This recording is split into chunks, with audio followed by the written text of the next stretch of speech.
Nak masuk Lombong ni, kena lalu penjaga dia dulu. Kalau tak, memang kau tempah maut. Itu berdasarkan kepercayaan daripada masyarakat di sekitar Cerro Rico Potosi, Bolivia. Di kawasan ni terdapat satu gunung yang dipercayai terkenal dengan Lombong Perak. Dan aktiviti pelombongan kat situ juga banyak makan nyawa. Sejak daripada mereka memuja dan memberi penghormatan kepada si penjaga, ada korban atau kematian berkurangan. Tapi tak ada bukti yang kukuh lah. Ini kerana mereka percaya yang si penjaga itu yang menjaga mereka sewaktu mereka melombong. Dan penjaga lombong ini dinamakan sebagai El Tio. El Tio ni membawa gelaran sebagai The Uncle ataupun pakcik yang menjaga tempat tu lah. Mereka percaya yang El Tio ni adalah satu semangat serta penjaga Gunung Andes lama yang dianggap keramat dan patut dihormati. Dan disebabkan itulah El Tio ni seolah-olah menjadi sebagai tuan tanah yang boleh melindungi serta mengambil nyawa pelombong. So, kalau tak hormat mungkin akan menerima padah lah. Dan kalau korang nak tahu, sebelum kerja, kebanyakan pelombong dia akan letak daun koka.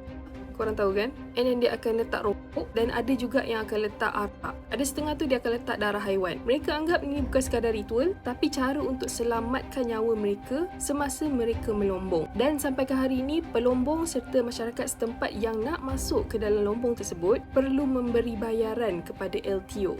Apa pendapat korang? Cuba komen, mana tahu ada yang dah pergi.